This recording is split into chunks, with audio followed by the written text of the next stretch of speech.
Welcome to Purrfect Takes. I'm your host, Stephen Patton, joined by my dear friend and co-host Jacob Acquire. Jacob, it's a little overcast today, a little bit colder, and I think you're a little under the weather. So sorry to hear that. Hopefully, we'll still have a great pod. But how you feeling overall? Yeah, overcast, under the weather. It's just like the allergies kicking in, that kind of thing. But you always got to be positive, right? You always got to remember Hakuna Matata, from The Lion King, and that really fits because that's actually this week's beer of the week. You found something called Hakuna Matata. It's a tropical IPA. I didn't believe you when you said it was called Hakuna Matata, but here it is. It's not bad, and we always got to look on the positive side of things, and I think that's the way to go. Starting off in the Panthers segment here, the first wave of free agency has kind of come and gone so far. We talked about a lot of the signings that we had last week. We brought in a total of 12 outside free agents so far. And just looking at like our lads, the depth chart, I kind of like where we're at so far, but there are some pretty obvious needs still, even with all the stuff we've done so far. Yeah, I mean the issue is you see Brian Burns, YGM, they leave in free agency, and obviously we bring in DJ Wanham, Clavion Chase on. We're hoping that DJ steps up in year two. We'll see if that's the case. A lot of the videos I saw in training camp last year had me kind of worried about his development as a professional athlete. And then the wide receiver room, we trade for Deontay Johnson, and that's great. That's one piece, but it was one of the worst groups in the league last year. So you got to add at least one or two more guys there. And then Dan Morgan kind of came out and said that our tight end room was pretty solid. I'm not so sure about that one. That's the one I kind of have hesitation on. It wasn't great last year, even when Hayden Hurst was healthy, and the bank on Tommy Tremble and Ian Thomas going into year two with Bryce Young. I don't know if that's the move. So I don't know if it's adding a guy in free agency, drafting one of the better prospects in this year's class. And then obviously, this is the cornerback episode. We need to fill the hole that was left by Dante Jackson in the trade with Deontay Johnson. And so those are kind of the holes right now. Do you think that we'll address edge simply more in free agency, or we'll use a draft pick on that? I feel like wide receiver and tight end would probably come through the draft, if anything. Yeah, I think I think you got to approach it both ways. Like I think they're still in the hunt for Clowney. Dan Morgan said as much yesterday at I think it's the owners meeting, where all the GMs and coaches are right now. There's always some kind of press conference every couple weeks with the owners and GMs and head coaches leading up to the draft, and this is this week's or this couple weeks one, I guess. Yeah, I would still go after Clowney, but after that, like the cupboard's pretty bare. It's like Jerry Hughes or a bunch of really old, uh, like not washed up, but not in their prime edge rushers, so to speak. There are some still available for trade, like Hassan Reddick, but the word is he wants a deal kind of close to what Brian Burns just got. And if we're not willing to pay Brian Burns, there's no way we're going to be willing to trade for and pay Hassan Reddick. So I do think you need to look at the draft, particularly in the first few picks that we have there at the edge position. And as far as wide receiver goes, I think you're right. Last year, I think we were probably the worst or second worst receiver group in the league. You could say maybe the Patriots were worse. Just because we added a competent receiver to that group, it doesn't mean we're good now. I think we're probably like bottom 10 still, like as a wide Yeah. receiver room. So I'm still looking to add a receiver with one of those two top 8 picks, I believe, in the second round that we have. I would like to add one there, and then yeah, the tight end, banking on Tommy Tremble potential in year what was this, going into year 4 of Tommy Tremble. Mm-hmm. I'm just I'm not super sold there. Maybe Dave Canales can scheme him up better than our previous offensive coordinators could. But if Joe Brady, and I like Joe Brady, I like his play designs. If he couldn't really do it, then I don't know. And then yeah, corner. We're going to talk about a lot of corner candidates later in the episode. I'm excited for a lot of these corner guys in the draft. We did sign Dane Jackson, but I think he's going to be more like it's going to be a competitive spot for that spot outs or opposite JC Horn, and then we still have nickel that we need to fill. So a lot of room Well, to work we there. did we bring back Troy Hill? I thought we brought back We, Troy we Hill at did the we start of did free. that, that's true. That you're right. That's true. That's true. And I like that depth. I like that we have Dane Jackson. I like that we have Troy Hill, because JC Horn will probably go down with injury like he has in the past. And like that's, I'm not trying to wish that on anybody. It's just this guy has an injury history. You can't bank on him playing all 17 games at this point. And like you said, this is a deep corner class. We'll get more into that with guys that we like, but you add another body in there. I feel more comfortable about that back end, especially when we brought in Jordan Fuller at the safety position. And we're going to be in a lot more nickel and dime looks, especially with Evero wanting to drop seven guys most plays. Yeah, for sure. Suffice to say that I would give our early free agency, early offseason grade maybe like a C, just because obviously we lose Brian Burns, who was one of our better players. But I like a lot of the signings that we've done so far, and hopefully we continue to build on it. I saw a lot of pundits out there giving the Panthers like D's and F's for the free agency grade. I don't agree with that. I think other than the Burns deal, which in and of itself is probably a bad deal.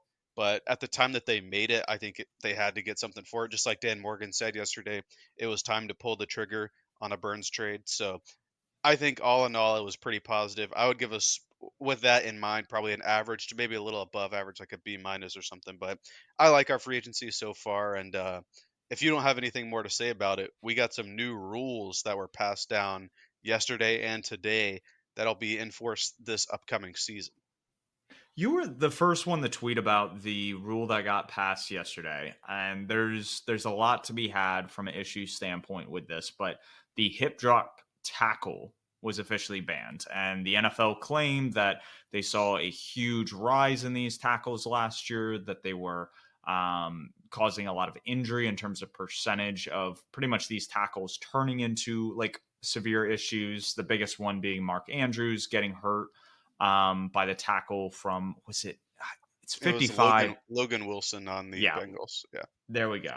And so like, that's the big kind of push of why they did this. And the NFL is preaching that it's safety and whatnot. But all this comes back to is they want to drive kind of the value of the NFL up, and the value goes up when offenses perform better. And this benefits the offense. It's no different than some of the I would say cheap shots that can sometimes be at quarterbacks. Those are very definitive rules though, with like hitting the crown of the helmet, et cetera, et cetera. But this creates a lot of gray area where games could be decided because a tackler is not able to bring a guy down, or he brings him down incorrectly, and a ref throws the flag, and there was really no way the defender could have brought him down any other way. And the biggest scheme, and I'm rambling here, but Brett Coleman kind of brought this up, is that if offenses want to kind of abuse this, you run a lot of like tight end routes to the flat, because you're going to have these smaller cornerbacks on bigger bodies, and they're going to struggle to bring these guys down. And so you might have corners that just decide to spear dudes in the knee and causing other injuries from like an ACL concern. And it's not good. I don't think this was a good move. And what are your thoughts on it? I feel like I kind of got a lot off my chest there, but Yeah, my initial thought is I'm all in on Jatavion Sanders at 39 now, the Texas tight end. We need a big body tight end.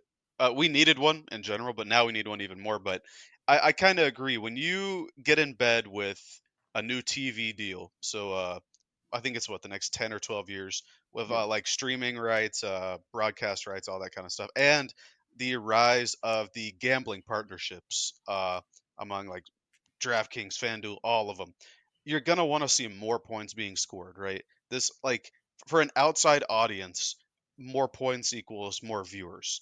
Hmm. It may not be the best thing for the game. We kind of see it how it's working in the NBA. How if you look at like the 20, what is it, the 2016 Warriors that had 73-9 record, Yep. they would be. I saw a chart earlier this year. They would be like the third worst offensive team in the league this year in terms of offensive rating. And that's just how much the league has uh, I guess, acquiesce to the offensive side of the ball in terms of wanting more points to be scored, wanting the pace to be up, so on and so forth. And you see, it really hurts the game. This is really this year. Adam Silver, the NBA commissioner, said that he kind of wants to take a look at how they can kind of bolster the defensive side of the ball and help out with some defensive kind of calls because it's kind of ruining the game the way the offense is being favored. And I don't want to say that a hip drop tackle, which is a normal way to tackle is going to ruin the game if it's banned, but I do think it's going to introduce a high level of subjectivity into the game from NFL referees, which already is just a big no-no. You never want them to be super subjective. You want objectivity because you want everybody to be refereed equally and things like that. But when the and I forget the guy at the owners meeting who showed off that video of it being a drop tackle versus a swivel drop tackle when he kind of went over it, you couldn't even tell the difference between one that had swivels and ones that didn't, even though he Mhm. was trying to explain which ones were. Like if you just turn off the sound and try to guess, you won't be able to tell. And then I saw people bringing up stuff like the Russell Wilson interception to Buda Baker a couple years ago, where DK Metcalf runs Mhm. him down the 90-yard rundown, and DK Metcalf is like 220 30 pounds. Buda Baker's like 180.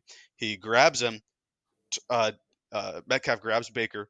He puts it like pulls him down with his body weight, and Metcalf turns like swivels his hips to bring him down. So would that be a hip drop tackle, even though it was the offensive player doing it? There's just so many different ways you could interpret things like this that I don't think it's going to be super good for the game.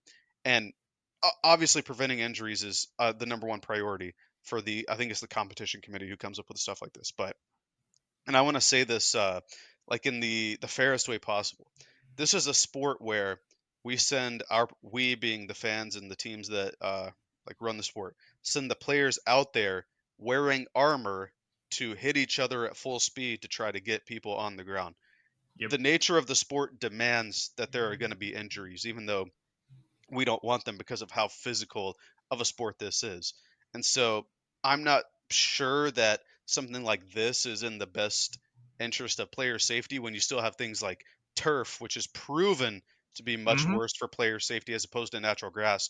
But these billionaire owners don't want to pay for that. They would rather just all vote to implement something like this, even though when, God forbid, Lionel Messi's finally in the U.S. now, whenever he comes to town, you got to put grass in or else he won't play.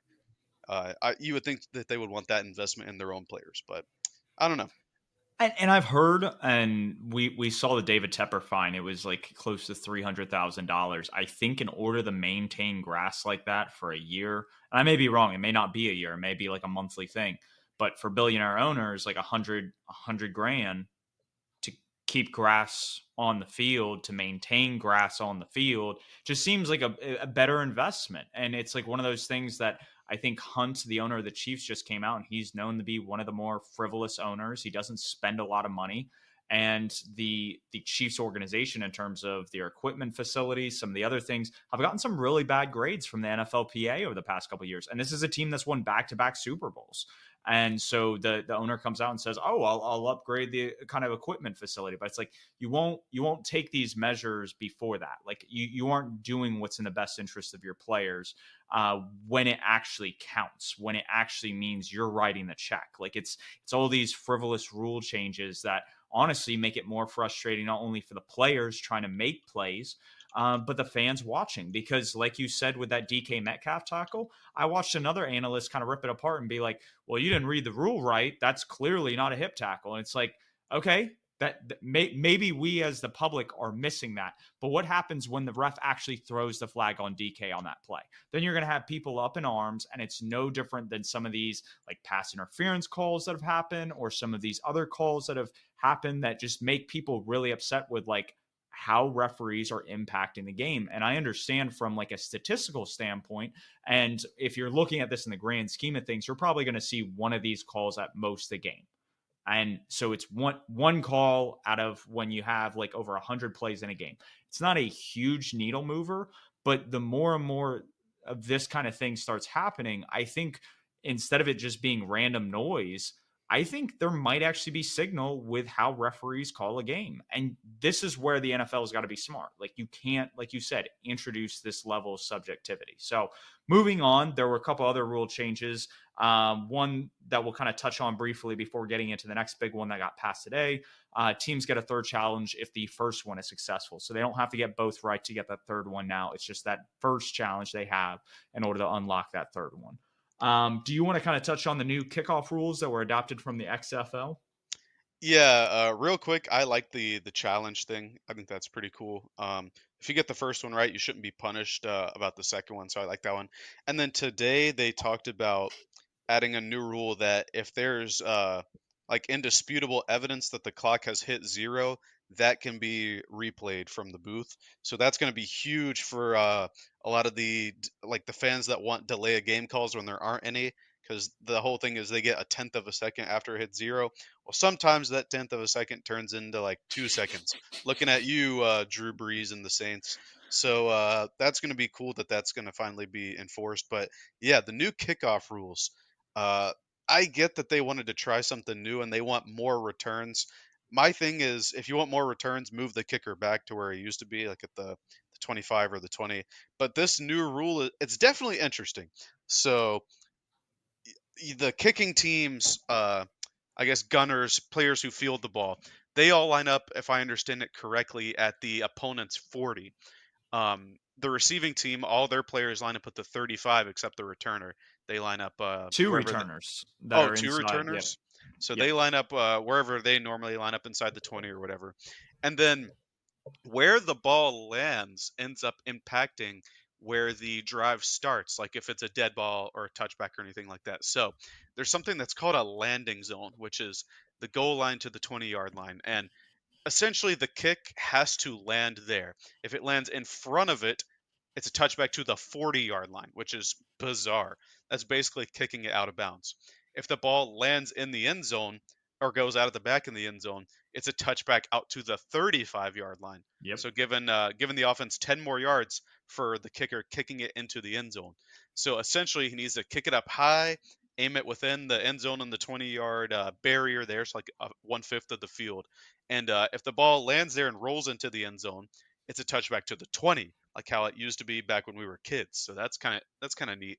But there's no fair catches, no fair catch signals, and the goal of this is to have the returners be able to, I guess, get a head start with people not being in their face initially, because the only people that can move before the returner touches that ball or the ball touches the ground are the returner and the kicker.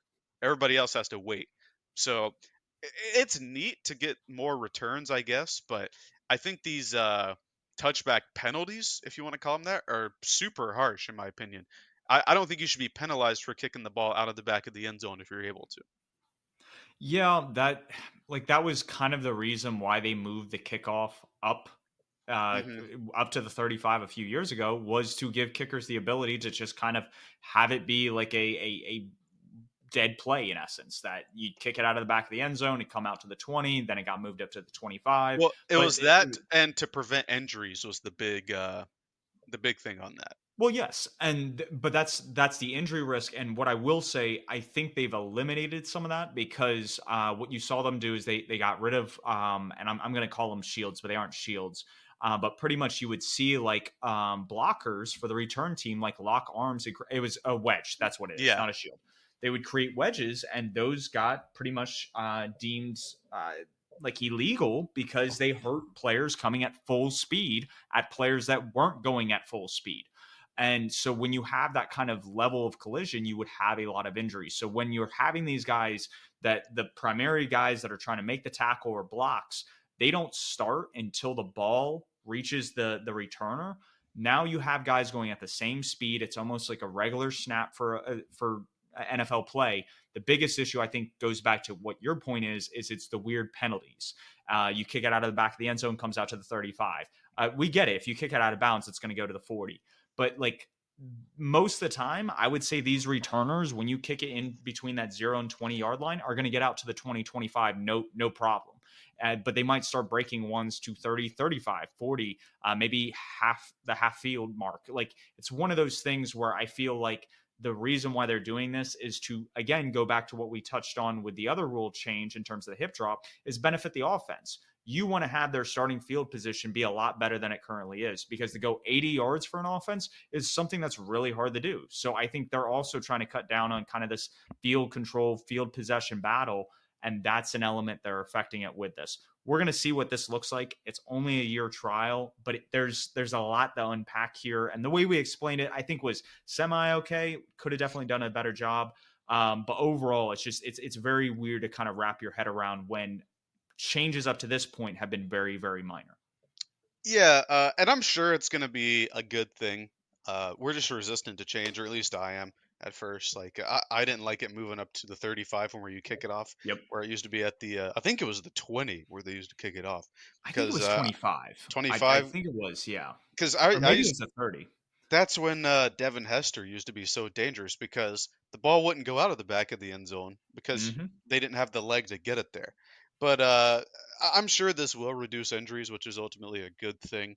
So hopefully this sticks and works. Otherwise, if it flops, the NFL is just going to look bad because they got to go back to the normal kickoff. But hopefully it works. Hopefully all the new rules work, prevent injury, increase fair football. But as far as some of them are like the hip drop tackle ban, I'm not so sure that that's going to be the case. But we should probably move on to free agency because even though the first wave, I'm trying to be positive, Hakuna Matata, right? Even though the first wave ended, we did get a couple more receiver signings following our podcast last week. The first one being a guy that a lot of Panthers fans wanted at the time, but with some new news coming to light with his contract and the fact that he's not going to be ready for training, like not even during training camp with his injury, I'm not mad that we passed on Mike Williams. Yeah. No, I mean his deal, he got 15 mil over one. He joins a Jets squad that is just injury prone as all get out. I mean, they just And signed Tyron Smith to be their left tackle, and I don't think he's played a full season over the past half decade.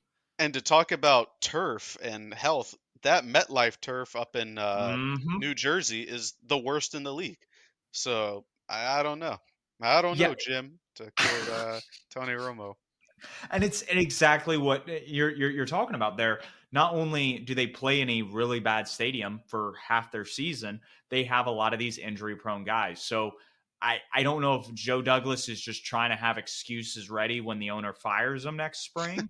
It's one of those things that get very perplexing when it's like you can add different pieces without having to add guys that have a probability of getting hurt and missing time and affecting kind of your performance on the field, especially when you're trying to make a playoff push in a loaded AFC. So, definitely happy that we passed on him. I definitely think we're going to look for a big bodied X receiver that may come in the form of Keon Coleman. If that's at pick 39, I'm okay with that. If it comes at pick 33, I think that there's going to be some issues. He's definitely not a wide receiver I want Carolina the target, but understanding, okay, Dave Canales, he was in Seattle. They had DK Metcalf. He goes to Tampa Bay. They have Mike Evans. And when you look at the supporting cast guy, Tyler Lockett, really crafty, great at separating, smaller receiver. Goes to Tampa. Chris Godwin, smaller wide receiver, a little bit shiftier, can get open in space. So I can understand having that kind of duo to create some openings, some looks for Bryce Young. I don't know if that will be the direction, but again, that's why Mike Williams would have been a good fit here in Carolina, regardless of the injury history.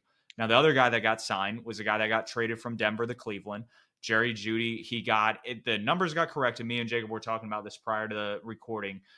Initially, the reports came out, it was like a 58 over 3. Seems like it's a 52 and a half over 3. I believe it includes pretty much they're activating his fifth year, and then it's like a 2-year extension on top of that. I'm not exactly sure how it works, but in essence, that's kind of the bridge gap they're using with Jerry Judy there.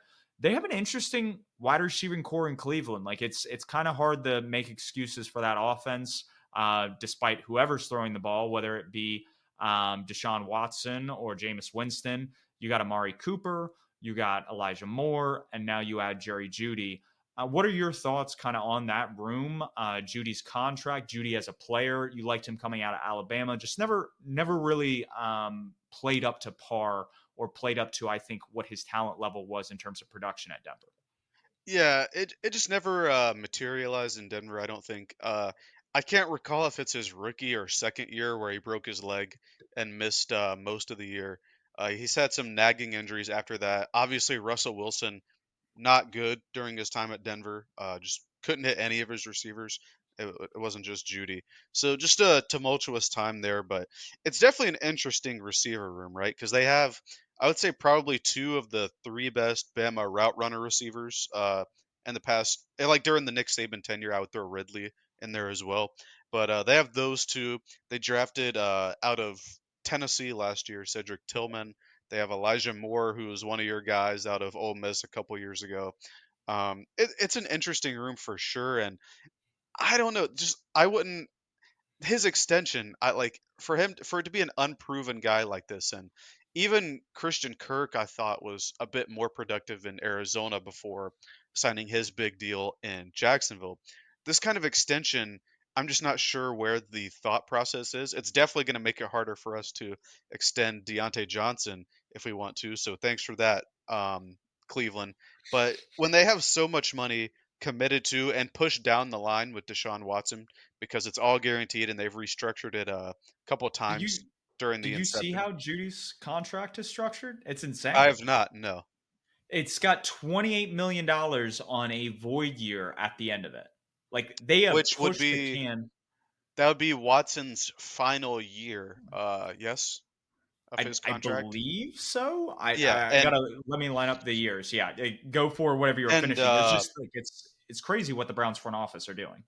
yeah, Watson's next 3 years are all over 60 mil cap hits just because they pushed it so far, and it's all guaranteed. So, like, you can't get rid of it unless you force him to take a pay cut. So anything you push into the future is gonna show up. There's no like, if you cut him, it's all dead money, like, all of that. There's no getting rid of his money.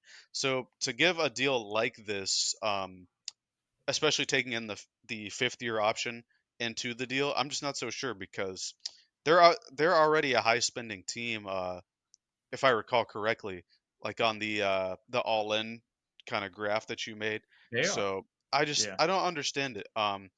Maybe they just want more juice, but like why not draft a guy in a loaded receiver class? Like I understand trading for Mhm. him and maybe even picking up the 5th year option, but this is a receiver class where you could talk me into any one of 15 or 16 guys going in the top 50 and I'd be like, "Yeah, you're right. That's a really good value pick there." It's just I don't know. And their first pick is I believe yeah, I have it down here. Pick 55, so maybe they thought one of the 10 best receivers wouldn't be there or they had another role to fill. But the rest of their roster is still pretty good. Like at pick 55, I think they'd be able to take their choice of whatever they wanted or needed. I don't think there's not a like gaping hole on their roster or anything. So I just don't get it. Yeah, I think the biggest thing is just having enough able bodies around kind of the quarterback that will be starting. And you are right, Jerry Judy's dead cap year, that 28 million hits in 2028. Deshaun Watson's contract expires in 2026. He has one void year in 2027. So all that money is pushed past when Watson's contract expires. So I don't know if Cleveland's idea is kind of moving forward is they would find like a value signing, kind of like and this is kind of poking fun at the fact that they drafted him, but like a Baker Mayfield kind of like a project, a guy that's kind of floating around the NFL, drafting a guy in the next couple years. That may be the move. I think now having draft capital back going into next year is going to be like very pivotal for how they kind of shape that team. But again, it's head scratching in a deep wide receiver class that you would kind of sign a guy like this to that kind of money and not position yourself for the best step forward moving forward, especially when you have so many of these guys locked in the contracts and you can't really afford depth pieces at the moment. So, very, very interesting. But you had a cool game that we were going to kind of run in the middle of the episode.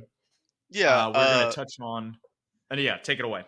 yeah, so we talked about a lot of the big signings in the first wave of free agency, and to kind of spice up this episode, because outside of the new rule, which was a big piece of content to talk about, it was just going to be corners, right? Because there were no huge free agency signings. But I thought let's kind of review teams, what they've done in free agency in the offseason so far, and what we like, what we dislike about it. So did one of those websites where you write all the teams on a wheel or all, like a bunch of things on the wheel and you spin it. Figured we spin it a couple of times and talk about a couple teams. The first one ended up being San Francisco. So my initial thought is what they did with the D line is interesting. Getting rid of Eric Armstead and then signing like Itor Gross Matos as kind of one of their bigger signings, I guess. They are strapped for cash because it's an expensive team. But what are your thoughts on the Niners offseason so far? The Niners offseason is an interesting one. They seem to just abandon all other holes on their roster and sign defensive linemen. And I mean, they've made two Super Bowls in the past 5 years, so I guess you can't fault them on that front. But it's very interesting because you have reports from John Lynch, their general manager, going wearing like contract talks with Brandon Ayuk. And then you see Brandon Ayuk's story on Instagram, and it seems like he's not really happy with the numbers they're throwing at him. So I don't know if it's a Brian Burns situation going on there. I know John Lynch said that there were obviously people that I think have tried to call about trading Ayuk. He has not been put on the table. That is not available. But I would think it would be smart to offload Debo. If they're able to trade Debo this year, maybe draft like an Xavier Legette, Malachi Corley, somebody that's very physical after the catch, and have the time to develop them because they do have George Kittle, they do have Christian McCaffrey, they do have Brandon Ayuk to where he doesn't have to be the star day one and kind of morph and develop into the player they want moving forward. They definitely do need to address the offensive line, like we talked about. They bring in YGM. I think they brought in. Actually, no, they cut Eric Armstead. It was Eric Hmm. Armstead. Yeah. And I think the reason why they cut Eric Armstead and brought in YGM is YGM plays really good three tech in terms of the NASCAR package on like a third down. And you want a guy like Nick Bosa getting after the quarterback, especially with the departure of Jace Young, and still having interior presence. So I can understand the move of why they went after YGM. It was just a very rich contract for a guy that really hasn't proven himself at the NFL consistently. Yeah, I'm with you there. I'm looking up the Niners defensive line coach, Chris Korosek, or I hope that's how you pronounce it. He's one of, if not the best defensive line coaches in the league. So if Mm-hmm. they believe they can get something out of YGM on I believe it was 18 over $2 million deal, then you should go for it. Considering you lose a guy of Armstead's caliber, like a fringe All Pro kind of guy. Jacksonville lucked out there after their big miss on Ridley to be able to pick up Armstead. But yeah, the Niners, in my opinion, I do think they have to solve the wide receiver problem. They did bring back Jawan Jennings, I believe, so they have like their depth still. But like you said, He's if their dog. yeah, he's a dog. He's a guy I wanted to end up a Carolina Panther this offseason. Sadly, that didn't happen. But if Ayuk's unhappy, and you have teams out there with receiver needs, like looking at Pittsburgh Steelers, maybe who have hold on, they have what the 20th pick in the draft. Maybe they want to send that and get Ayuk or something like that. That Debo cap hit is looking big, especially when I think Purdy's rookie deal is up after this year because it's after 3 years, right? For later I round think picks, it's four. or is Let it me check 4? on that while you're. Um, I think it's four for everything that's outside of the first round. The first round has that fifth year the option 5th year. available. Yeah, so even if he has another year or so, they need to figure that out because he might be good enough to get them to the play or to the Super Bowl, but he is not good enough to ever be a team that has Mahomes on it. Or if the Ravens had made it, we saw what the Ravens did to them in San Francisco. Uh, that was just a shellacking. So I don't know if that's going to be the QB going forward. It shouldn't be, quite frankly. I think he's done an admirable job in his spot, but they have the Avengers, they have the Justice League on offense and on defense, so they're going to have that figured out moving forward. So San Francisco, I don't know, probably like a C or a D in my opinion in terms of free agency grade. Didn't really wow or do anything important, and they still have the Ayuk situation looming over them. Would you feel similar in those kind of grades? I mean, they went out, they signed a bunch of dudes in terms of just like these guys that are going to fill holes. They obviously hand out a lot of money to YGM, but I don't. I guess I would say until the wide receiver position is resolved, I would have it as like a C minus. I think if they were to trade Debo and extend Ayuk, I would move that up to a B. I think that's retaining your stars. I think that's pivoting towards the future and maintaining your keeping the correct nucleus in front of you. Right now, everything's kind of murky. I think they are still trying to gear up and keep the Avengers together for one more year and see if they can make a push with Brock Purdy. He still does have 2 more years on that rookie contract. I don't know if he is the answer. It's one of those things that I think if they jettison one of the wide receivers this year or next year, Purdy might regress. And then people start realizing like he's not the guy. And so then it's almost like you're back at square one again if you're Kyle Shanahan, which kind of stinks. Like we saw Sean McVay, he realized like Jared Goff wasn't the answer. And what did he do? He went out and got Matthew Stafford. And they've been a different team despite having a lot of talent and depth concerns. And they've still been a playoff team. And so it's one of those things that I think we're going to have to see that evolution with Kyle Shanahan and the 49ers in the next couple of years. So you want to spin it again and we'll get on the team too? Yeah, just ran the spin, and this is an interesting one. We got the Chicago Bears, who, uh, over the last, we'll call it 15 or 13 months for the offseason, I think they have or they've done it better than a lot of people. Obviously, number one pick this year, number nine pick as well. They bring in Keenan Allen via trade. I think it was a fourth rounder to the Chargers. They're just setting up, presumably Caleb Williams to be in a really good spot. I think I was trying to think about this. This is probably the best spot a number one pick quarterback has maybe ever been in. Andrew Luck, he had an okay situation there, but this is on another level, especially with the defense playing as strong as they did down the stretch at the end of last year. I'm all in on what the Bears have done this offseason. And they get ahead of the I guess the uncomfortable situation by sending Fields to the Steelers instead of keeping him until the draft. So they're all in on the rookie QB. I like what they've done. I like what they've done as well. I don't believe they've extended Montez Sweat yet, and I think that's the big thing I'm holding out for them because that trade about halfway through last year changed a lot of what they were able to do on the defensive side, and that changed. I like the fact that they were able to kind of retain Jalen Johnson. They went out and they said, "Hey." I didn't agree with the DeAndre Swift signing. I thought that was a little too rich. But Hmm. again, they felt like that would be somebody that would pretty much boost that rookie quarterback they were bringing in. They bring in Gerald Everett so they can run kind of more 12, 13 personnel looks in Shane Waldron's system. Like you said, trade for Keenan Allen with pick 9 after drafting their quarterback. They could get Rome Odunze or maybe even trade back a little bit later or get a wide receiver in round 2. And all of a sudden, your wide receiving core is just absolutely loaded with DJ Moore, Keenan Allen, and that rookie wide receiver.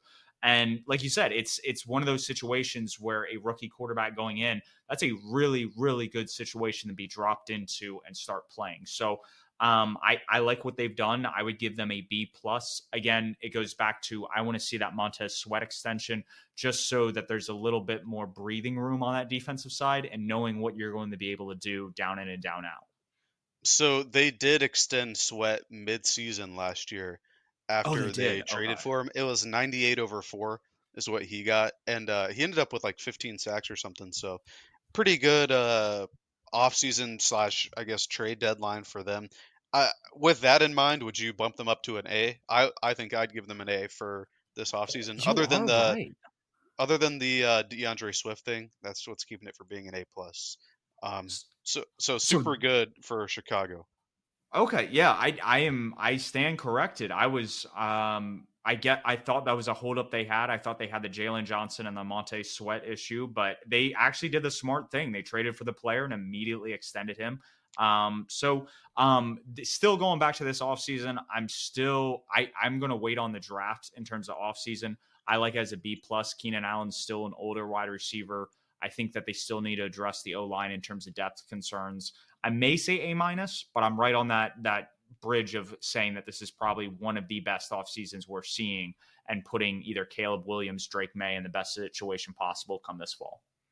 Gotcha. All right, so the next team that the wheel has selected is the Minnesota Vikings, who one of their big, probably the Ooh. biggest offseason move that they made was trading with the Houston Texans. They traded their second this year, their second next year, a bunch of filler picks like seventh rounders or something, and they got the 23rd pick in this year's draft to go along with the 11th pick.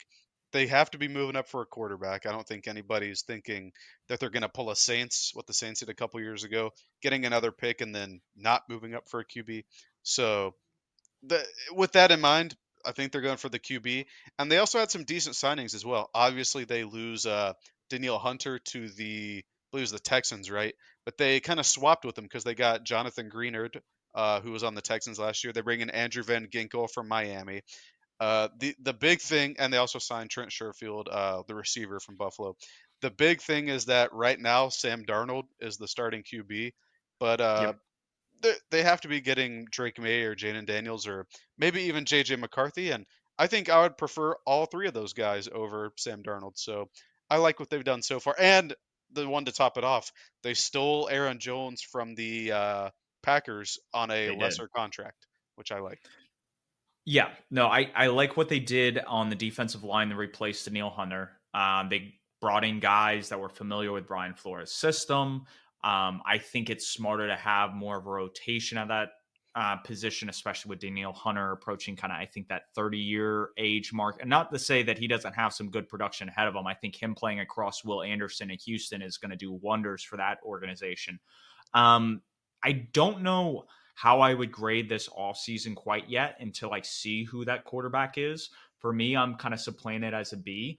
I think their roster before some of these offseason moves were in a good spot. Offensive line homegrown. They have a lot of weapons on the offensive side. So plug and play quarterback.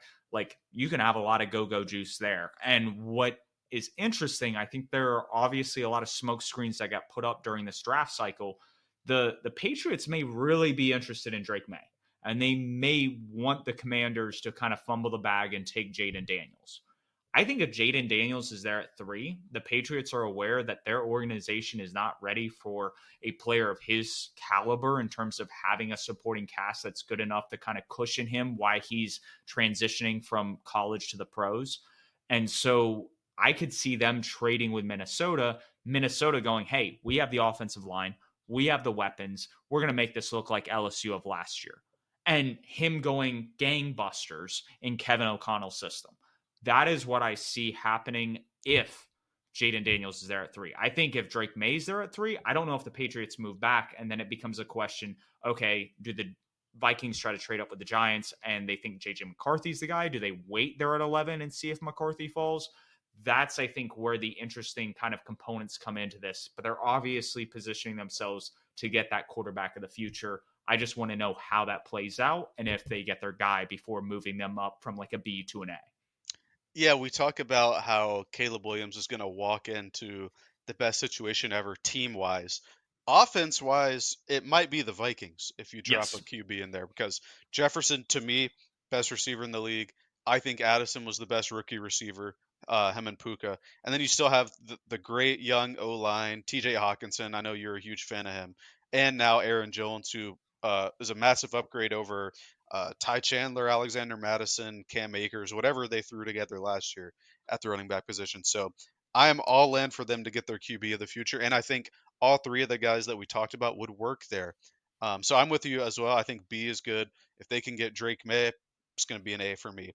Oh, Funnily if they get enough, Drake May like that, like it's over at that point. In a like a McVay Shanahan style offense under Kevin O'Connell with those wide receivers, like I would honestly start putting money on the Vikings winning the NFC North next year, and that's in a division where you have the Packers coming off a divisional round game against the 49ers that they could have won, the Lions making the NFC Championship game, and then the Bears reloading like we're talking about. Like if you put Drake May on the Vikings with that supporting cast, I think it's over.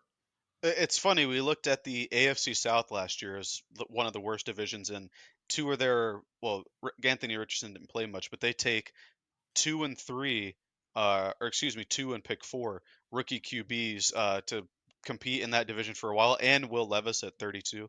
So it's going to be interesting to have a rookie QB at pick 1, and wherever the Vikings end up picking, to have that kind of battle going forward for the next 5 to 10 to 15 years, hopefully. Funnily enough, the wheel chose Carolina next. We talked about them. I think kind of C plus. You take away the Burns trade, I would probably bump it up to a B. Uh, I think we're in agreement there. So I, the th- I next, think I think a C. We need a like. I agree with you. D and F is a little harsh.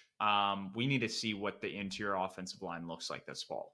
yes, Because I'm not going to get my hope up off some free agent signings. They were free agents for a reason. Obviously, Miami wasn't in a position to retain Robert Hunt, but it's one of those things like, why did the Seahawks not keep Damian Lewis? That raises my concern. Not that he's not a good player, but it's more just like, could those resources been allocated better? So we'll see if Dan Morgan and Dave Canales know what they're doing. But I want to hold some hesitation for that before bumping that up. Well, Damian Lewis has the familiarity with Canales and He the does. assistant offensive line coach, so maybe he just wanted to play for some guys he knew. All in all, C-ish is where we're landing there. The next team is the Miami Dolphins, who had a really rough start, in my opinion, to free agency. They were obviously one of those all-in teams, like you talked about last year, and so they weren't able to go out and pay big money to a lot of guys. The guys that they brought in were a lot of margin players, guys like Jordan Poyer, who's up there in age, Jordan Brooks, the first-round linebacker pick from Seattle a couple years ago, and they bring in Kendall Fuller to replace Xavier Howard. So interested to see how that one works out. Yeah, they brought in a lot of big names, but like older dudes. And Hmm. so like a lot of people are like making it seem like, oh, the Dolphins just like they reloaded. And it's like these guys are on the back nine of their careers. Like this, like you can't think of them as in the prime. And then you have to look to that defensive side. You don't have Vic Fangio there anymore. So are you going to lose a step with having a new defensive coordinator in the building? I'm not as concerned on the offensive side. I'm going to be curious to see what they do in the draft right now. I would say based on where they were, like loaded up against the cap and what they're doing, they haven't extended Tua, which I think is a smart thing. But they haven't addressed the quarterback situation either. So I think this is a team that if in the second round Michael Penix is there, I think you take a flyer on him. I think that's a guy that maybe you position yourself kind of like what the 49ers have done with Brock Purdy. Granted, he was a seventh round pick, but one of those things where you go, hey, maybe we turn the reins over to a rookie quarterback while we're fixing the roster from a cap situation so that we can rebuild, reload with Mike McDaniel as our coach. So we'll see what they do. Right now, I would probably put them as a C, just kind of getting by, surviving, passing, so to speak. Where are we right now? Team number 6. You Or spun. This I is our guess last one. it'd be Team 5 if you don't want to count the Panthers, but yeah, Okay. Okay. We'll the do team uh, 5. the Dallas Cowboys, and it's interesting that we landed on them. First of all, they didn't like sign anybody, right? So there's not a ton for us to talk about. Even looking at their R lads list, they signed one outside free agent, which was Eric Kendricks. And did he end up going? No, I think he ended up on the Cowboys. There was like some thing where he went to a different Well, team or why is something. he? Why is he on the Cowboys? Who's their defensive coordinator? Uh, I don't. Mike Zimmer. Zimmer. That's right. Yeah, yeah, yeah. I think that's an upgrade, by the way, over Dan Quinn. But Yeah. the big thing is today, and it was Ian Rappaport tweeted it out regarding Dak Prescott that Hmm. the owner Jerry Jones says we are where we are, locked and loaded for this year. No indication that a deal is coming. And he said the Cowboys and Prescott have a mutual understanding of his contract situation with no owners from Dallas, despite him being in a contract year. So with all the with first of all with how well Dak played last year, this was a guy that we talked about, and you were heavily favoring for quite a while that he could be in the MVP discussion or the leader of the MVP discussion rather. For you not to have a deal in place with him and to be all in, to partially quote what Skip Bayless said on Twitter like a week ago, to be all in, comma, and not sign any outside free agents other than Kendricks. You bring back a long snapper, so you brought back your guy. But to not have any long term deals in place with this kind of roster, they better nail the draft because to me, and if this is an all in scenario for free agency wise, it's an F in my opinion. I don't know their spending limits or anything like that, but they have not done anything to tell me that this is a roster that should be in Super Bowl contention next year, as it was thought last year. Going into the season, I thought that they'd win the division and that they had the best roster in the NFC. They haven't done anything to back that up moving forward this year. Every team improves every year. They haven't so far. So I'm not going to be as negative. And the reason why I'm not going to be as negative is that over the past 4 years, when you look at AV, which is not a perfect metric from PFR, Pro Football Reference, they are the second best team at drafting behind the Kansas City Chiefs. And they brought in guys like CD Lamb over that time, Micah Parsons. Is it Tyler Martin or Taylor Uh, Martin? Tyler Smith, the offensive Tyler lineman, Smith. So it's Zach Martin is on who the right guard. Yeah. So Tyler Smith. I'm who's mixing their their names. new left tackle, by the way, because they lose He Tyron Smith, is. they lose Tyler Biotish, their starting center, so they do lose a couple So people as well. I think what they're going to do with this draft is they're going to retool that offensive line. They'll probably take a wide receiver. And so if you take offensive linemen, tackles, great. I think they'll probably end up taking a tackle in the first round. Maybe they go wide receiver in the second and they get an interior offensive line or center in the third. I think they'll reload and they'll be phenomenal on the offensive side. And then bringing in Mike Zimmer, I think he's an upgrade over Dan Quinn. To me, when you look at their cap situation, they have $5 million in cap space this year. Mike McCarthy is on the last year of his contract. Dak is on the last year of his. You want to see if these guys can get you over the hump, because otherwise you need to hit a hard reset. And maybe they position themselves. Trey Lance is on a cheap deal. They like his development and they're able to kind of put him kind of in the driver's seat, draft a quarterback, and keep building around those guys, because they still need to extend CeeDee Lamb, Micah Parsons, the guys that we just talked about, them hitting on in the draft. And those are kind of what they're pivoting towards the future. And I like that. I love that approach. I feel like if they need to address a couple other little holes through the roster, they can do it later in free agency. They can maybe do it with a trade like they did with Brandon Cooks last year. And that's how I see this team kind of taking that next step and staying kind of stride for stride in the NFC. Because to me, when I look at the other teams that they're competing with in terms of the Eagles and the 49ers, as I believe kind of the hierarchy of the NFC, they're stride for stride with those teams. I'm not moved by Saquon Barkley signing. The Eagles may change my mind in the draft. The 49ers, I think they may take a step back depending on, we just talked about them earlier. So it's one of those things that I think the Cowboys are doing a smart thing. It's just not flashy. And that's what's driving media attention, is that they haven't done anything flashy. I hear what you're saying, but I don't think I could be further in disagreement from what you're saying here. I think all the teams you mentioned, aside from maybe the Niners, they haven't made huge notable improvements, but they have Shanahan. The Cowboys don't have Shanahan, so they can't offset that. You talk about Dallas being in the same class as the Niners and Eagles, maybe roster wise, but we talk about teams like the Packers, who are much younger and on an upward trajectory, who outperformed the Cowboys in the postseason last year. They We did. talk about Tampa Bay, who also won a playoff game. I'm not going to put them in the same class, but we also talk. You didn't mention, and this is something we talked about last year when we made our tier lists, that we need to do again this year and actually put them on the pod. I had Detroit in that same class as You did. the Eagles and 49ers and Cowboys. Detroit is much better than the Cowboys are right now in terms of their like the whole team, coaching staff, organization, and everything. So they've passed the Cowboys in my opinion. If you're going to be all in, and remember we're doing these grades based on what free agency has been like so far for them, not the entire offseason. Yeah, If you're no, going to be absolutely. all in and lose your defensive coordinator, he takes a lot of his guys with him.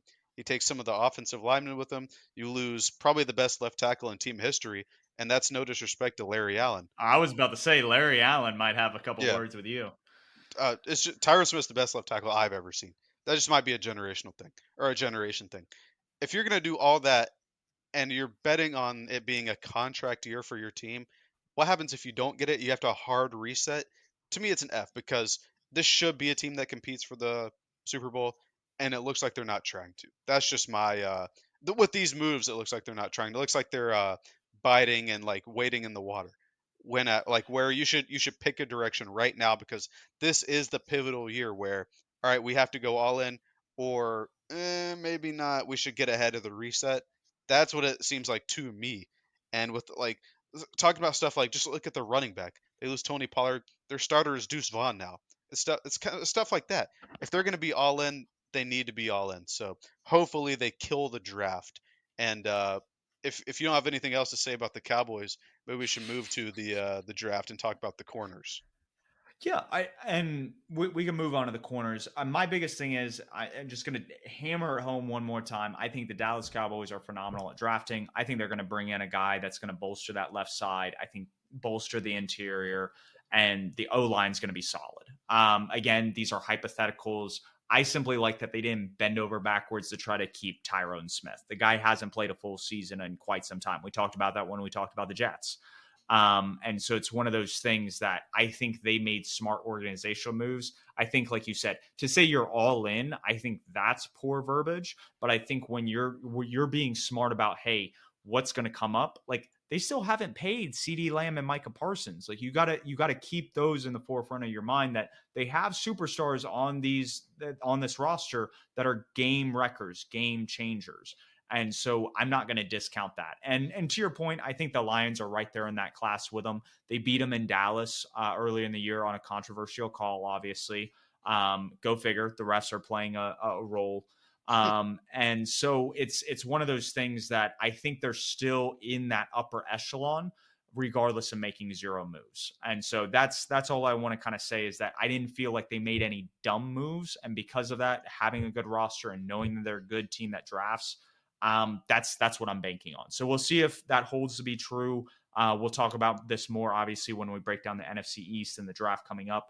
But I think it's a good time to talk about corners. Two of your top three guys come out of Alabama. Your top corner is Terrion Arnold, who in a interview at the Alabama Pro Day actually was praising his co-partner or a partner in crime, Kool-Aid McKinstry, as being the better corner, better player. But you think Arnold's the number one. He shadowed most of the number ones this year. Why is he your top guy? We talked about last week how I like safeties that are hitters, right? You know what I like even more than a safety that's a hitter? A corner that hits people and plays the Okay. run. And that's exactly what Tyrion Arnold is. A lot of Bama corners, and I go back to like disciplined players. The Saban coaching tree kind of players, like Kirby Smart's players at Georgia, Lane Kiffin's players at Ole Miss, stuff like that. Tyrion Arnold is disciplined in his play. He supports in the run. He actually loves to tackle. And if you look at the chart that you made, I got to pull it up with his interceptions, his pass breakups, stuff like that. He actually saw a lot more action than what Kool-Aid He did. McKinstry did this year. And that's not a slight to McKinstry. He blankets receivers and takes them away. But I thought Arnold took a huge step forward with the new defensive coordinator this year, Kevin Steele, moving on from the old defensive coordinator. I thought that his growth this year is something that can't be ignored. I think he's definitely the more physical of the two corners and of the top five that we have here. Just really tight cover, instinctual as well. Great ball skills, like I said. 12 passes defended and 5 interceptions, which is the most among the top five guys that we have here. Just outstanding performances this year. Like you said, took on a lot of wide receiver ones, which traditionally wasn't his role. Like last year, he had to step in for an injury for another guy on our list, Kyrie Jackson, who's at Oregon now. Once he stepped in for him and was able to perform well. Just a pro, what you need athletically, what you need skill wise. There's just not really anything super negative I can say about him other than he's not like super rangy, so he's not going to be like a deep third zone corner or anything like that. But I like what he did. My favorite game from him this year is Texas A&M. I think he makes a ton of plays in that game, and to me, it's hard to keep him out of number one. But the number two guy is really good as well. Yeah, I want to touch on the first point that you had. It was in my notes, and that he's good at setting the edge in the run game. And probably the highlight tackle that he had, I thought, was against Texas. And it was when Xavier Worthy had pretty much the entire field in front of him, just open space. Like he was going to house it. Yeah, fastest player And ever, by the way, Xavier yep, Worthy. fastest player ever. And Arnold makes a phenomenal open field tackle that pretty much nullifies that. And that's the difference in the NFL is, can you make that play when you're one on one on the edge? Can you set it? And I think he checks that box perfectly. I think that was a great point to bring up. We talk about late hands in terms of like wide receivers. I thought he had late hands in terms of a corner. He didn't seem very like grabby, so to speak, but he Mhm. could see when wide receivers were going to get the ball, his hand was getting in there. It was being disruptive. The biggest thing I saw, and it was apparent when he covered Lad McConkey earlier in the Georgia game, I believe this past year, it might have been the year before, but it was like an outbreaking route. And sometimes he can get a little, I wouldn't say hesitant, but almost stiff at the top of the stem, and can be broken off for these more outside curl kind of routes. So that's what I want to see kind of his improvement in at the next level. Overall, I think he's 1A, 1B with this guy that we're going to talk about next, who I think personally is the best cornerback in this draft when I watch the film. And it's Quinyon Mitchell out of Toledo. There are so many things I can talk about him, but I want to let kind of the audience hear from you, the guy that watched the film, watched several games of his, what your thoughts on this guy coming out of college. Yeah, so obviously he didn't face the Lad McConkeys or the tougher competition that Arnold and McKinstry faced, but that's not a discredit to him. At the Senior Bowl, he was one of the best players there. Really showed out during the offseason circuit, and he's just super good. When I talked about Arnold not being incredibly rangy, Mitchell's the opposite. He's really good in zone coverage, can cover large areas of the field, instinctual as well. Not as physical in run support, but he's willing to take and make tackles. Really good ball skills. Looking at the chart you've made, 18 passes defended as well. Not as many tackles though as Arnold. Arnold far and away was the big tackler out of all the corners with 63 this year, whereas Mitchell was tied for second with DeJean at 41, but still a pretty good cover corner as well. Really good vision as well. Something you got to look at with corners is when they are trailing a receiver or something like that, if their eyes are locked onto their receiver and they don't turn and look at the QB, or they don't have the QB and the ball in mind at all times, that could draw penalties and things like that.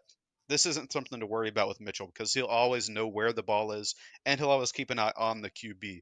My big critique, I guess, would be that he could be more physical. He doesn't really jam people at the line. Like I said, his tackling is good, but still not as good as some of the other players in the class. But overall, a very, very good and smart and disciplined cover corner. Yeah, I think smart is the best word for that. I wouldn't say he's the best corner tackler. He broke up several screenplays in terms of tackling from that standpoint, but against obviously like a bigger tight end, bigger running back, that's where you start getting kind of maybe concerned if he's able to kind of set that edge. I think overall he's a dog. I mean, this is a guy that squatted 505 pounds, weighing in less than 200 pounds. Like that is a testament to just the kind of power and strength this guy has. I'm going to talk about a rep he technically quote unquote lost, but it was Marvin Harrison kind of running like a out route in essence. Actually, no, it was a comeback more against Toledo. And Quinyon Mitchell was on him the whole time. It was a ball that had to be placed where it was for Marvin Harrison to go get it. And for me, when I watch Quinyon Mitchell and I watch him cover guys, he's always right there. And he may not obviously make the pass breakup. He may not always like make the play. But when you have a corner that is always just there on the hip of the wide receiver, it pretty much like diminishes that margin of error for the quarterback. Like you have to fit it in if you're going to get it to your wide receiver when Quinyon Mitchell is on your guy. So I love that about him. I love his ranginess. I think he's going to be a great corner for me. He's my corner one. For you, he's your corner two. But I think it's fair to say this is 1A, 1B in this class.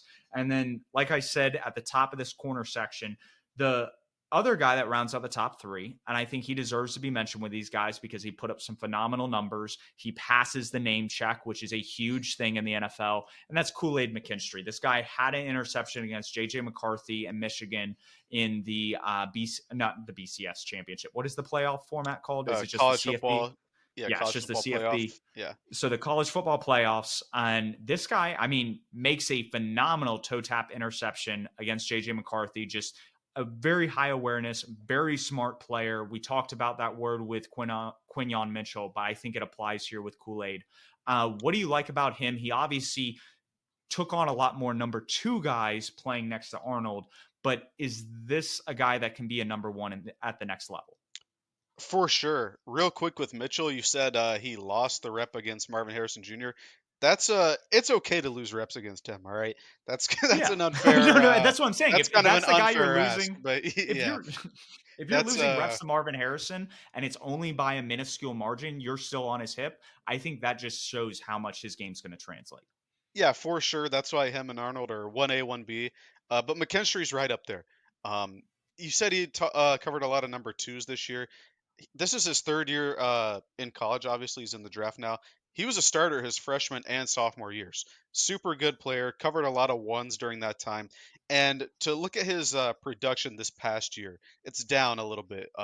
Arnold had 63 tackles. He only had 32. Arnold had 12 pass breakups or passes defended.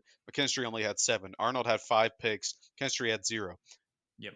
And you look at that and you say, "Oh wow, McKinstry must have had a bad year." No, he just doesn't get thrown at because he just Yep. blankets the receiver, and that's what I like about him. Not perfect, but like very good cover corner. I wrote sticky which means he's able to stay in the receiver's hips without committing penalties to get in there and disrupt the passes, stuff like that. Really good vision. You talk about fluid hips. That's one of the things you want to see with corners. That's like one of Sauce Gardner's claims to fame is the combine drill with hip fluidity. McKinstry's right there with him. And if you want to look at his drills, he has a Jones fracture in his foot, but still performed at his pro day very well. So obviously a good athlete. And he has good ball skills when given the opportunity. He just doesn't get the opportunity. And my big critique with him is where Arnold is the hitter, McKinstry's not the hitter. He could be more physical as a tackler, and his run support needs a bit of improvement. But overall, if you want a cover corner and somebody that's going to stay in the pocket of the receiver and like just disrupt them, get on their nerves, stuff like that, without fouling, McKinstry's the guy in this draft. I think it's important to note that I think we're holding Mitchell and McKinstry to like Arnold level tackling in terms of the corner class. Both are, I think, are good open field tacklers from what I've seen. You brought up Sauce, and believe it or not, there was a graph by Football Insights, one of the better accounts leading up to the draft than just in general in terms of sports kind of visuals. And he has a chart with yards per coverage snap allowed and forced incompletions. And the guys that McKinstry is next to on that graph are Sauce Gardner and Patrick Surtain. So when That's good you're company. talking exactly when you're talking about a guy that can be sticky in coverage, that's just has a nose for the ball, a guy that's just fundamentally sound, like you love to see that. I think those things translate. My biggest thing is just he didn't play a lot of those number ones. So when he goes to the NFL, if he gets put on against a guy like Justin Jefferson, is he going to lose a rep or two? And I think the answer to that is maybe yes. But I think he's also a good enough player that that's not going to matter in the long run. And obviously, when we're talking about NFL players going up against NFL players, you're going to win some, lose some. Yeah, that's super fair. His freshman and sophomore years, like I said, is where he covered more of the wide receiver ones in the SEC. So he has the experience there. And listen, just like I said with Marvin Harrison Jr., if you lose a rep to Justin Jefferson, it's okay, all right. So I'm not going to hold that against him wherever he ends up. He's taken a bit of a fall in this draft cycle. I think it might be related to like medicals and stuff. Didn't compete at the combine, things like that, but he competed during his pro day with his foot injury. So if he falls to 33, I'm driving to where's the draft this year? Detroit, Kansas City, I wherever think it it's is. Detroit. Yeah. I'm gonna be there, and I'm gonna hand the card to the guy to draft McKinstry at 33. But the next guy that we have here, and this is a guy that we alluded to last week due to his versatility on the back end, that's Cooper DeJean from Iowa. You always have to have an Iowa defender in your first round. It's a legal rule, and this year it's DeJean. Incredibly rangy, and you can tell his ranginess and his vision because that's they put him at punt returner. He was their punt returner this year, and he's very good at missing blocks, like evading blockers to get to the tackle and things like that. He's also very physical, like he can reroute and jam receivers at the line, and he is a good tackler. One of my things I said about him is that despite his tackling ability and physicality, when a blocker gets hands on him, especially in screen games and stuff like that, he struggles to fight through it, which is interesting to me because he knows how to tackle, he knows how to evade blockers because he does it as a punt returner. He actually got hurt on a punt return late in the year, or excuse me, he didn't get hurt on it. He ran it in for a touchdown. I believe it was in the Big Ten championship, but it got called back. Um, he did get hurt at the end of the year though, but it's odd to me that he's able to, or that he struggles fighting through blocks when he is so physical. Yeah. No, I think that's definitely an element. And with Cooper Dijon, we've moved on to Cooper Dijon, correct? Yeah, Cooper DeJean, yeah. Dijon, yes. Yeah, I just wanted to make sure that we weren't still talking about McKinstry. I think he's got great size and athleticism. You brought up some of his special team ability. I liked what he did as a gunner. I liked what he did as a returner. I liked his versatility on the back end. This is a guy that won Iowa High School Athlete of the Year. He played basketball, baseball, football. He's just so just rangy and physical. I think he's a bit stiff, like what I talked about with Arnold at the top of his stem. Can struggle with flipping hips, but because I think he's a smarter player and understands kind of route designs and where the wide receiver is going, he's not always out of position. But I would like to see him kind of loosen up a little bit more. I think that's something that he kind of struggles with. But overall, this is a guy that I think you drop him into a lot of the teams that are picking in the late 20s. He's going to be an impact player day one. Yeah, and I think the stiffness problem can be kind of mitigated if he does make the transition to safety, which is what a lot of draft people and NFL people have talked about. Because he's so rangy, because he has good vision, can tackle, and can cover the bigger receivers like tight ends and stuff like that, that he might be a safety in the league. I'd be interested to see it. Like a team like Buffalo, who's lost a lot of back end DBs, could use a guy like this. So it's going to be interesting. I do think he's a first rounder for what it's worth, and this is the cutoff, in my opinion, for first rounders versus second round corners. Even though I hold this guy in high regard, there's some reasons why I don't have him currently as a first rounder, and that is the Clemson corner Nate Wiggins. Very, very good ball skills. Trying to find my right here. Yeah, very good ball skills. Reminds me a lot of Emmanuel Forbes from I believe it was Mississippi State in last year's draft, who Yep. had the most interceptions in college history. Just very sticky on the receiver. Great vision, like knows when to anticipate and jump routes in order to get interceptions, stuff like that. Physical. He makes plays in run support, and he's a good like he can cover ground like quickly. He's fast. He's a good mover. No wasted movement is what I wrote, and what that means is a lot of times. Be it DBs, receivers, ball carriers, they can do this little hop before they move, and it's not like they're trying to cut or anything. It's like they're trying to fake the defender out, and it doesn't do anything.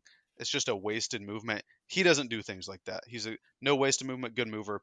The weaknesses, obviously, shorter arms, and the big one, smaller frame. At the Hmm. combine, I believe he measured in sub 170. Um, or no, excuse me, it was 171, which is still very, or 173. I wrote it. Still very, very, very skinny. And obviously, he ran a good number. People lose weight for the combine to run, but you can't be that small in the NFL. It just doesn't happen.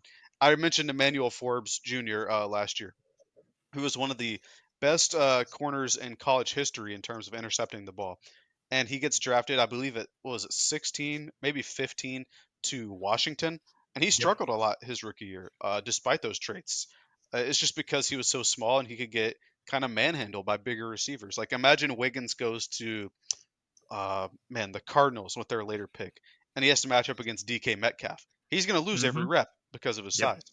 And so I think he has NFL corner traits and ball skills and stuff like that, but he has to add some strength. It's just not going to work if he doesn't. And I actually wrote on my board day one if he gains weight, but until then, to me, and I, I know he was reported at 180 at his pro day.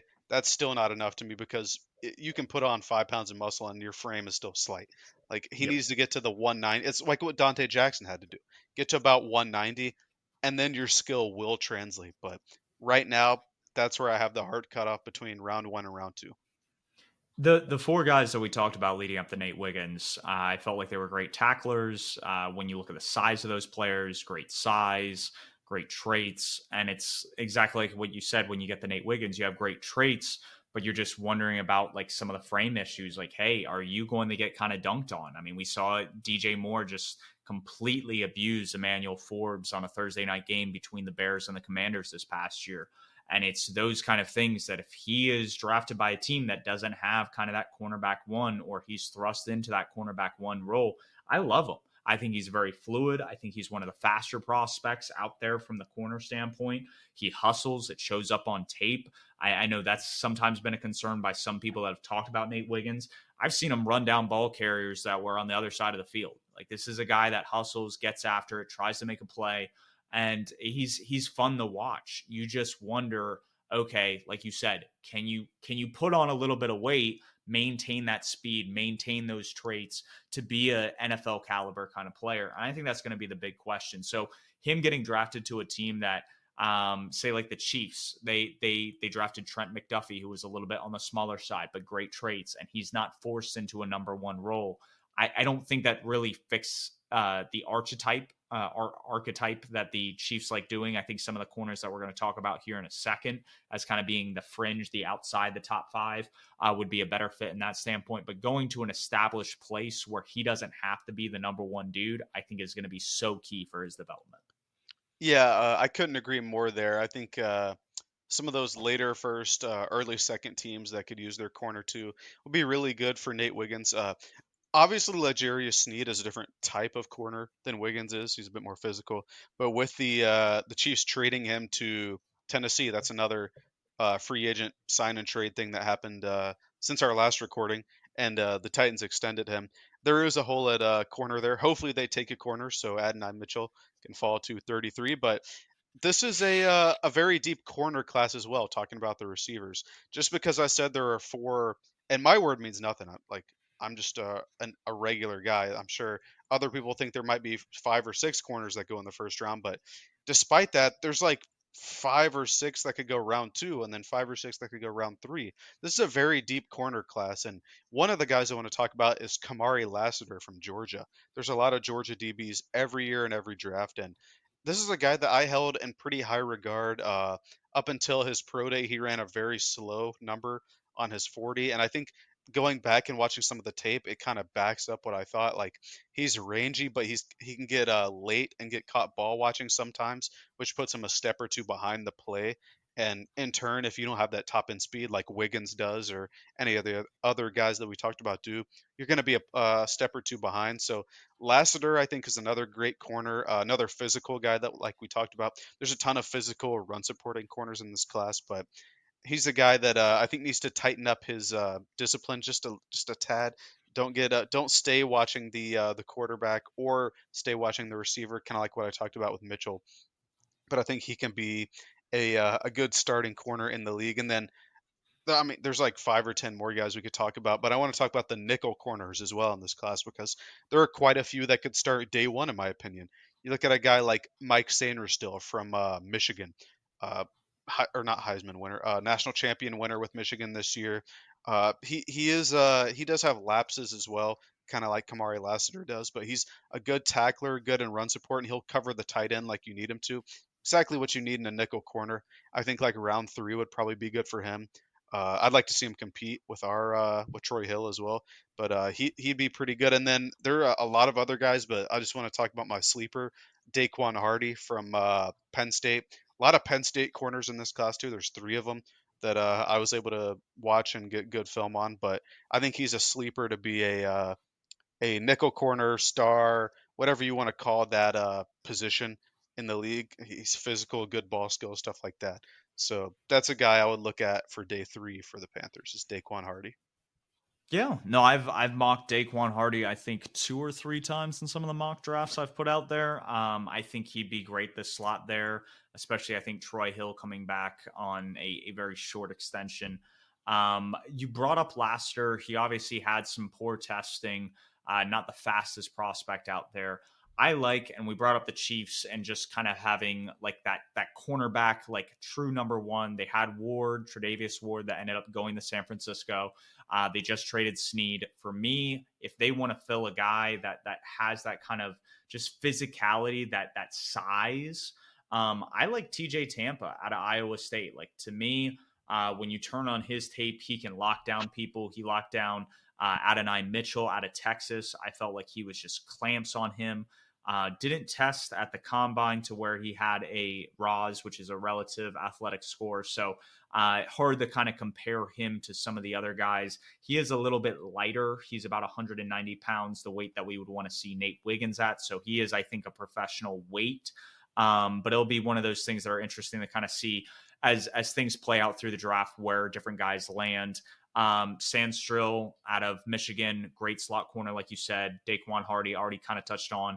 If you want a physical corner, there are guys in this draft for that. If you want a guy that can play the slot, there are guys for that as well. So I think it's a perfect conglomerate of guys after the top five that we talked about, and depending on what you want in your kind of defensive scheme, and that's what it's going to be dependent on. When you see guys go a little bit higher, a little bit lower, it's teams sometimes drafting for fit on day two, day three needs. And with that, we're in the perfect takes. We'll kind of keep our takes, I believe, semi corner related. I'm going to go a little bit different than what you're going to hear Jacob say. I don't think we take a cornerback within the top 100 picks, which is like it. it allows some ambiguity with what you're going to hear. But I don't think the Panthers take a corner with either of our second round picks, with our third pick at 65. And then I think it's our top of our fourth round pick. It's like 101, 100. So I don't think with our first four picks as they currently stand, we take a corner. You're a little bit different on that. I'll let you take the floor. Yeah, it seems like you read my take and just wanted to be in opposition of it. I think we will add a corner within the first 4 rounds of this draft, and you were almost right there at the end. We have picks 33, 39, 65, and luckily for me, we have pick 101 to start day 4. So if we take a pick there, we're both right. But I think there is a need at corner. They did reach out to Stephon Gilmore today, so this like I wrote my take way before they did that, so maybe they bring in Gilmore and this take is moot. But I do think there's a need at corner two. I'm not sure that Dane Jackson is proven enough to be a corner two in this league, even though his contract is tied to playing time and incentives like that, so he would earn the role. I like I said, if there's a guy like McKinstry or if Wiggins falls to like 39 or something, I would have like pretty serious consideration about taking them there because I do think there is a need there, along with taking a wide receiver with one of our first 2 picks. I'm locked in on that, by the way. Like, even though it's a deep class, I think there is like supreme talent at the top of the wide receiver class.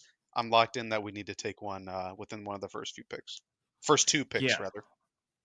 If we don't take a wide receiver with one of our second rounds, I'd be okay with us going like 33, taking, like you said, one of the cornerbacks that we talked about falls. We take him at 39. We can take an interior offensive line guy, an edge, and then maybe Malachi Corley's there at 65, which we just posted about this morning. We're going to be doing a series of the top 30 visits. You'll kind of see the thread progress over the next few days, and then beginning in 5 days from now, we're going to do the top 25 players off Jacob's big board. So that'll be exciting. We'll have a lot of content out for you guys leading up to the draft.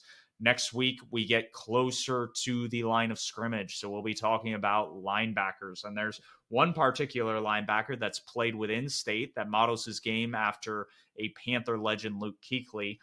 There's obviously some concerns, medical concerns with him, and we'll get into that next week. But we'll break that down next week. We'll jump in on any free agency signings, any trades that pop up. If there are any new rule changes that just seem like they're going to alter kind of team building strategies or just strategies in general for coaches.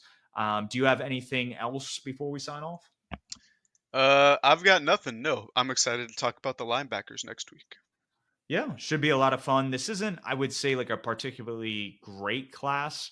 I don't know if it's as empty as like the safety classes, but it's not a loaded class in terms of the wide receivers or cornerbacks that we're talking about, or I even throw out like 3 techs that we'll get to in a few weeks as we wrap up this series. So stay tuned for more content from us, and we'll catch you guys next week.